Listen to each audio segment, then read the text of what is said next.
Hello అందరికీ. ఎలా ఉన్నారు? మళ్ళీ చాలా గ్యాప్ వచ్చేసింది కదా! ఎప్పటికప్పుడు పెడుతూనే ఉందాము అని అనుకుంటా. బట్ తెలియట్లేదు. అలా గడిచిపోతుందనమాట టైము. సో, నేను అనుకుంటున్నా మీతోటి కొన్ని విషయాలు షేర్ చేసుకోవాలి అని జెప్పేసి. బట్ అదలా పోస్ట్‌పోన్ అయిపోతా వచ్చింది. ఫుల్ బిజీ అయిపోతున్నాను. మార్నింగ్ పిల్లల్ని రెడీ చేయడం, ఇవన్నీ వాళ్ళని చూసుకోవడం, పంపించడం, మళ్ళీ నేను కాలేజ్‌కెళ్ళడం అంతా కొంచెం హడావిడి అయిపోతుందనమాట. సో, ఎలా ఉన్నారు మీరందరూ? నా కామెంట్ సెక్షన్‌లో చెప్పండి. నేనైతే బావున్నాను. అండ్ అలాగే ఈ వీడియో మీకు గుర్తుందా? ఆల్మోస్ట్ 3 మంత్స్ బ్యాక్ అనుకుంటా మా బాల్కనీ మేకోవర్ చేస్తున్నాను. ఎందుకో చెప్పండి అని గూడా కామెంట్‌లో చెప్పండి అని గెస్ చేయండి అని అడిగాను. చాలామంది కరెక్ట్‌గానే చెప్పారు. మొక్కలు పెట్టుకోవడానికి అది ఇది అని చెప్పి. సో, అయితే మాకు బాల్కనీలో ఏంటంటే ఈశాన్య మూలొచ్చింది గాబట్టి ఇక్కడ కొంచెం డౌన్‌లో ఉండాలనమాట. సో, అందుకనే ఆ మొక్కని అలా వదిలేశారు. సో, అక్కడున్న గోడ ఎప్పుడో ఆల్మోస్ట్ ఒక 100 ఇయర్స్ బ్యాక్‌దనమాట. మట్టితో కట్టిన గోడ, సిమెంట్ కాదు. సో, ఏం లేదు గట్టిగా చేత్తో గుద్దినా గూడా వచ్చేస్తదనమాట ఇటుకలు పీకితే. సో, ఏం చేశామంటే అది సగం ఎగుడు దిగుడుగా ఉండడం వల్ల అలా మొండి గోడలాగా ఉందనమాట. సో, దాన్ని పిల్లలు గాని అంటే అందులోనూ ఇంట్లో ఫస్ట్ పుట్టిన పిల్లలు ఎవరైనా సరే పొద్దున్నే లేవగానే అలా మొండి గోడని చూడకూడదని చెప్పేసి నాకెవరో చెప్పారు. ఇంకది నా చెవులోకెళ్ళిన తర్వాత అది అక్కడే స్ట్రక్ అయిపోయిందనమాట. ఆదిత్య పొద్దున్నే నిద్ర లేవగానే డైరెక్ట్‌గా ఇటొచ్చి ఈ డోర్ ఓపెన్ చేసి ఇక్కడే కూర్చుంటాడనమాట. పొద్దున్నే కొంచెం చల్లగా గాలేస్తా ఉంటది. సో, అందుకని చెప్పేసి ఇది అర్జెంట్‌గా ఈ గోడని ప్లాస్టరింగ్ చేయించాలని ఫిక్స్ అయిపోయాను నేను. అయితే నేనిది చేయిద్దామని చెప్పేసి గోడనైతే లెవెల్ చేసేసి అందులో ఉన్న మట్టంతా సెపరేట్ చేసి ఇలా చిన్న చిన్న సంచుల్లోకి ఎత్తి పెట్టుకున్నాను. ఎందుకంటే రేపొద్దున అంటే మొక్కలు పెట్టుకోవడానికి ఈ మట్టి యూజ్ అవుతదనమాట. సాయిల్ బావుంది. అయితే నేనిది ఏమంట స్టార్ట్ చేశానో గానీ అప్పటికే కొంచెం మా డ్యాడీకి కొద్దిగా సీరియస్ అవ్వడం వల్ల ఈ పనిని మధ్యలో ఆపేసాననమాట. ఇక లాస్ట్ వీడియోలో చెప్పాను కదా! మా హస్బెండ్ లీవ్‌కొచ్చారని చెప్పి, ఇంక తను రాగానే ఈ వాల్ ఒకటి, అలాగే మా వరండాని కూడా కొంచెం మేకోవర్ చేద్దాం అనుకుంటున్నాను. సో, అదంతా నేను ఈ వీడియోలో చూపిస్తా ఉంటాను. అండ్ దాంతో పాటు ప్యారలెల్‌గా మనము ఒక విషయం గురించి మాట్లాడుకుందాం. ఎందుకంటే చాలామంది రిపీటెడ్‌గా నాకు చాలా కామెంట్స్ పెట్టారు. ఏమనంటే "అక్క అదే ఎలా మీరు ఎగ్జామ్ ఎట్లా రాసారు? ఏంటి చెప్పండి. ఒకసారి ఇన్ఫర్మేషన్ ఇవ్వండి" అని చెప్పి. సో, అయితే నాకు ఫస్ట్ మీకు ఏం చెప్పాలో అర్థం గాలేదు. ఇందులో ఏముంటది ఎగ్జామ్ రాసాను, సీటొచ్చింది, జాయిన్ అయిపోయాను. ఎంత సింపుల్‌గా ఉంది గదా! ఇంకా దీని గురించి మనం ఏం చెప్తాంలే అని అనుకున్నా నేను. బట్ చాలామంది రిపీటెడ్‌గా క్వెషన్స్ అడుగుతున్నారు.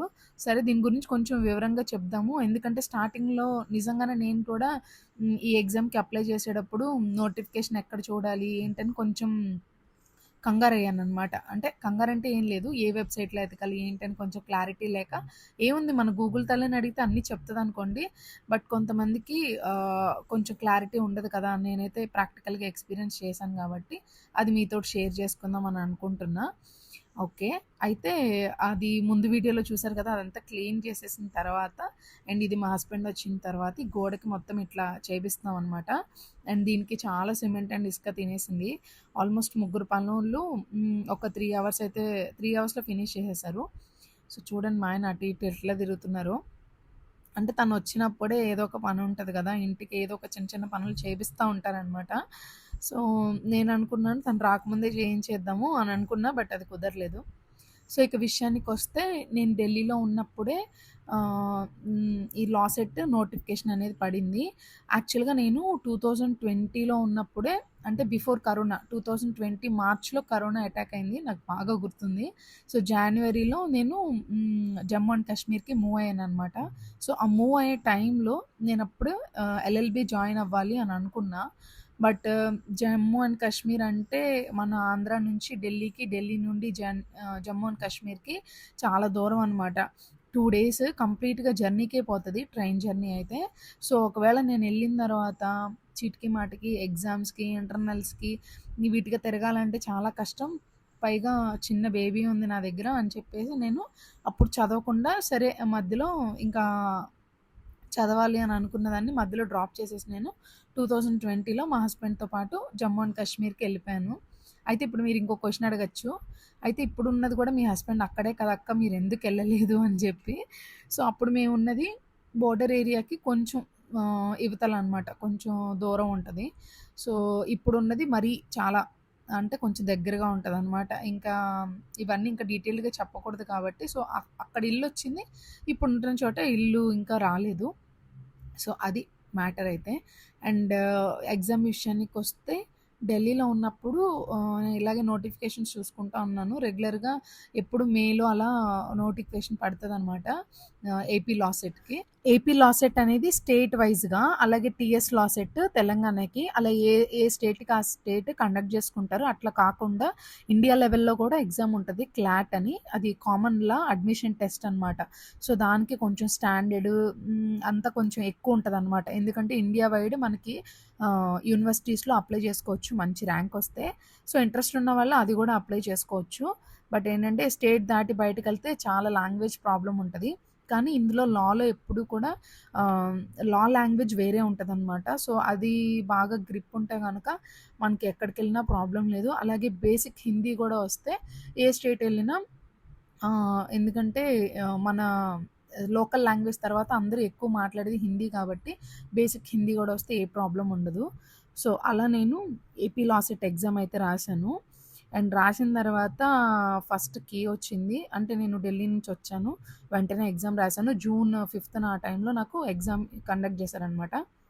సో, ఈ వీడియోలో చూపిస్తున్నట్టు గోడ పనైతే అయిపోయింది. ఇంకొకటి మిగిలింది. అదేంటంటే మా వరండాలో టైల్స్ ఏపిద్దాం అనుకుంటున్నాము. సో, అది సెలెక్ట్ జేయడానికని నేను మా హస్బెండ్ ఎళ్ళాము. అంటే ఇల్లు కట్టేసాము అని అనుకుంటాం గానీ, ఇల్లు కట్టిన తర్వాత పైపైన చిన్న చిన్న పనులు బోలెడుంటాయి. కనబడకుండా వాటికి డబ్బులు చాలా తినేస్తాయి. ఏం లేదు జస్ట్ మన ఓన్ ఇంట్రెస్ట్ అంతే. ఇల్లు ఇంకా కొంచెం నీట్‌గా కనిపించాలి, ఇంకొంచెం అందంగా చేసుకోవాలి అని అనుకుంటే తప్పదనమాట. యాక్చువల్‌గా ఈ టైల్స్ నా ఐడియా గాదు మా హస్బెండ్‌ది. ఎందుకో తెలీదు తనకెందుకు ఆ ఆలోచనొచ్చిందో. సో, వెళ్ళేలోపు ఏం చేద్దాం అనుకున్నారు బయట వరండా. సో, అది విడ్త్ కూడా చాలా ఎక్కువ. అందుకే టైల్స్ సెలెక్ట్ చేసుకుంటున్నాము. సో, నాకొకటి నచ్చింది. మా హస్బెండ్‌కొకటి నచ్చింది. సరే నేను తనకు నచ్చిందే తీసుకోమన్నా. బట్ ఫైనల్లీ ఇంటికొచ్చేసరికి నాకు నచ్చిందే ఉందనమాట. ఎనీవే ఏదైనా సరే పార్కింగ్ టైల్స్ ఏసుకునేటప్పుడు కొంచెం గ్రిప్ ఉండేవి చూసుకోవాలి. అది. సో, నెక్స్ట్ ఎగ్జామ్ విషయానికొచ్చేస్తే ఈ లా సెట్ ఎంట్రన్స్ ఎగ్జామ్ రాసిన తర్వాత కీ వదిలారు. దాన్ని బట్టి నాకు ఎన్ని మార్క్స్ వచ్చాయో ఒక ఐడియా ఉందనమాట. బట్ నేను అనుకున్న దానికన్నా ఒక 3, 4 మార్క్స్ తక్కువొచ్చినియి. ఇందులో నెగెటివ్ మార్కింగ్ అనేది ఉండదు. అయితే ఎగ్జామ్ రాసేసి నాకిన్ని మార్క్స్ వస్తాయని ఒక ఐడియా వచ్చిన తర్వాత నాకు ఏ కాలేజ్‌లో అయితే సీట్ కావాలో అక్కడకెళ్ళి డైరెక్ట్‌గా ప్రిన్సిపల్ గారితో నాకు మినిమమ్ ఇన్ని మార్క్స్ వస్తాయి. దాన్ని బట్టి ర్యాంక్ ఎంత రావచ్చు. ఒకవేళ వస్తే మీ కాలేజ్‌లో నాకు సీట్ వస్తదా? రాదా? అని చెప్పి ఒక కన్ఫర్మేషన్ కోసం ముందు కంగారు పడి ఎళ్ళిపోయాను. ఎందుకంటే నాకు ఊరు దాటి బయటికెళ్ళి కాలేజ్ గురించి డైలీ తిరగడం ఇవన్నీ పిల్లలతోటి నాకు అవ్వదు కాబట్టి సో, నేను అనుకున్న చోట నాకు దగ్గరగా వస్తదా? రాదా? అని ఒక ఐడియా కోసం అయితే ఆయన 50, 50 ఛాన్సెస్ అని చెప్పారు. ఎందుకంటే లేడీస్ రిజర్వేషన్‌లో కూడా మళ్ళీ అందులో కేటగరీస్ ఉంటాయి కదా! సో, ఆ కేటగరీస్ వైస్‌గా చూస్తే నాకు కరెక్ట్‌గా ఒక 3, 4 సీట్ల లోపే అందులో మనకొకటి రావాలి. అందులో మనకొకటి రావాలంటే ర్యాంక్ కొంచెం మంచిగా రావాలి. ఓరినాయనో ఇంకా వచ్చినట్టేలే అని అనుకున్నా. బట్ నిజంగా అది లక్కో లేకపోతే నేనిక్కడికి వచ్చాను కాబట్టి నేను ఖాళీగా ఉండడం నాకు కూడా నచ్చదు కాబట్టి దేవుడు నిజంగా అనుగ్రహించాడో నాకు తెలీదు. నేను అనుకున్న కాలేజ్‌లోనే నాకు సీటొచ్చింది ఫైనల్‌గా. సో, ర్యాంక్ అయితే నాకు 3000 అలా వచ్చిందనమాట ర్యాంక్. సో, ఆ ర్యాంక్‌కి యాక్చువల్‌గా దానికి ముందు ఇయర్ క్లోజింగ్ ర్యాంక్ వచ్చేసి 2800 సంథింగ్. సో, నాకు 3000 వచ్చింది కాబట్టి మళ్ళీ అదొక క్వెషన్ మార్క్ వస్తదా? రాదా? అని. బట్ ఫైనల్లీ నాకొచ్చింది. అది కూడా ఫస్ట్ కౌన్సెలింగ్‌లోనే వచ్చింది. ఇంకా వెరీ, వెరీ హ్యాపీ అనమాట. సో, ఇంకా ఆనందంలో అందరికి లడ్డూలు కూడా పంచిపెట్టాను నేను. సో, ఎందుకంటే ఇప్పుడు మనం ఇక్కడ కొన్ని రోజులు ఉండాలి అని అనుకున్నప్పుడు నాకు ఆ టైంని ఎందుకనో అలా వేస్ట్ చేయడం ఇష్టం ఉండదు. అటు ఏదో ఒకటి చెయ్యాలి అని నాకెప్పుడు ఉండేది. అది కాక లా చదవాలనేది నా ప్యాషన్ అనమాట ఎప్పటినుంచో. సో, ఈ వీడియోలో ఇది సెకండ్ క్లిప్ అంటే డే 2 ఈ వర్క్ జరిగేటప్పటికి నాకు మొహం మీద దెబ్బ తగిలిందనమాట. సో, నేనది షార్ట్ వీడియోలో మీతో షేర్ చేసుకున్నా. అది నాకు మంచానికి సూదిగా కార్నర్ ఉంటది కదా! ఆ కార్నర్ తగిలేసింది. అది కూడా తగలడం కొంచెం గట్టిగా తగిలిందనమాట. అది కింద కూర్చొని లేసినప్పుడు చెయ్యి స్లిప్ అయ్యి నేనే వెళ్ళి ఆ కార్నర్‌కి తగిలించుకున్నాను. మనకు చిన్నప్పటి నుంచి ఉన్న అలవాటే ఎంతసేపు మొహం మీద ఎక్కువ డెంట్లు పెట్టించుకుంటా ఉంటా అనమాట. నిజంగా అసలు అర్థం గాదు. నేను చిన్న పిల్లనో, మా పిల్లలు చిన్న పిల్లలో. సో, వాళ్ళని నేను ఎంతసేపు ప్రొటెక్ట్ చేస్తా ఉంటాను. ఏం దెబ్బలు తగిలించుకుంటారా అని చెప్పి. తిరిగి నేనే పడ్డాను. సో, అది కొంచెం హీల్ అవుతుంది ఇప్పుడిప్పుడే. కాకపోతే మొహం మీద తగిలిందన్న ఒకే ఒక్క బాధ అంతే. అయితే ఇప్పుడు వెనకాల బాల్కనీలో మనకి గోడ ప్లాస్టింగ్ అయిపోయింది కదా! ఇది ఫ్రంట్ వరండా అనమాట. సో, మా వరండా కూడా చాలా వెరైటీగుంటది. నిజంగా ఇల్లు కట్టేటప్పుడు సరైన వాళ్ళ చేతిలో పడకపోతే నిజంగా కొన్ని పనులనమాట చాలా ఇరిటేటింగ్‌గా అనిపిస్తాయి. ఇక్కడ పైన ఏంటంటే స్లోప్‌లా ఉంటది. ఇక్కడ వరకు ఫ్లాట్‌గా ఉంటది. ఈ పక్కనేమో కొంచెం స్లోప్‌లా ఉంటది. ఇప్పుడు టైల్స్ అంటించేటప్పుడు మా హస్బెండ్‌కి నాకొక డిబేట్ అనమాట. సో, అంటే ఒకవేళ వాటర్ పడినా, పిల్లలు పరిగెట్టేటప్పుడు కింద పడినా గట్టిగా తగిలేస్తదని. మా హస్బెండ్ ఏమో ఏం గాదు పార్కింగ్ టైల్స్ కాబట్టి అంత తొందరగా ఏం స్లిప్ అవ్వదని. ఈవెన్ దో మన పిల్లలు మామూలోళ్ళు గాదు గదా! చెచ్చర పిడుగులు. ఎక్కడ తగిలించుకుంటారని భయం. వాళ్ళకి జెప్పి జెప్పి ఇది గూడా టైల్స్ వేసిన 3, 4 డేస్‌కి నా కాలే స్లిప్ అయింది. నడుచుకుంటూ ఎళ్తుంటే అదేంటో మరి. అయితే బట్ ఫైనల్లీ ఏపించేసాము. ఇక్కడ గూడా మళ్ళీ చిన్న మేకోవర్ జేద్దాము. ఈ ముందు గూడా హైట్ లేపేద్దాం అని అనుకున్నాం. కానీ మళ్ళీ అది కొంచెం ఎక్స్‌పెన్సివ్ అయిపోతది. టైమ్ టేకెన్ గూడా. సో, అందుకని ప్రస్తుతానికి ఇలా వదిలేసాము. సో, టైల్స్ అంటించడం అనేది ఫ్లాట్ సర్ఫేస్ మీదయితే చాలా ఈజీగా అయిపోతది. బట్ నేను గూడా ఇదే ఫస్ట్ టైమ్ చూసాను. కొంచెము ఏదన్నా ఇలాంటి స్లాంట్ దగ్గర అనమాట కొంచెం టైం పడతది. టైల్స్‌ని చాలా జాగ్రత్తగా కట్ చేసి ఒక యాంగిల్‌లో అతికిచ్చారనమాట. కాకపోతే ఏంటంటే జస్ట్ మనకి లుక్ కోసమే ఇదంతా గూడా. ఇక ఫైనల్‌గా మనకి సీటొచ్చేసింది కదా! సీటొచ్చిన తర్వాత యాక్చువల్‌గా ఇంకా బయోమెట్రిక్ అనేది స్టార్ట్ అవ్వలేదు చాలా కాలేజెస్‌లో. బయోమెట్రిక్ ఉంటే గనక నిజంగా ఇంకా ఎవరి ఆటలు సాగవు. డైలీ కాలేజ్‌కెళ్ళాల్సొస్తది. బట్ కొన్ని కాలేజెస్‌లో ఏంటంటే ఎగ్జామ్స్‌కి మధ్య మధ్యలో మీకు కుదిరినప్పుడు వెళ్తూ ఉంటే సరిపోతది.